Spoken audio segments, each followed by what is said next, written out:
మహాలక్ష్మి అమ్మవారి గ్రామోత్సవ ఆహ్వానము నార్తరాజుపాలెం కొడవలూరు మండలం నెల్లూరు జిల్లా 2024 ఆగస్టు 28వ తేదీ నుండి ఆగస్టు 30వ తేదీ వరకు అనగా బుధ గురు శుక్రవారాల్లో అమ్మవారి గ్రామోత్సవం అత్యంత వైభవంగా జరుగును. మొదటి రోజు ఆగస్టు నెల 28వ తేదీ బుధవారం సాయంత్రం 9 గంటలకు గొప్ప పౌరాణిక నాట్య ప్రదర్శన జరుగును సత్య హరిశ్చంద్ర.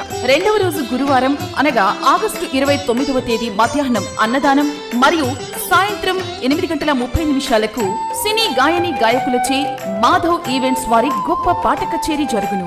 మూడవ రోజు ఆగస్టు 30వ తేదీ శుక్రవారం ఉదయం అమ్మవారికి అభిషేకములు, సాయంత్రం సలిపిండి పానకాలు కుంకుమార్చన జరుగును. తిరిగి రాత్రి 9 గంటల నుండి మేళ తాళాలతో గొప్ప సాంస్కృతిక కార్యక్రమముల నడుమ బాణ సంచారములతో అమ్మవారి గ్రామోత్సవం అత్యంత వైభవంగా జరుగును. కావున భక్తులెల్లరూ పాల్గొని అమ్మవారి కృపా కటాక్షములు పొందగలరు. ఇట్లు ఉత్సవ కమిటీ శ్రీ మహాలక్ష్మి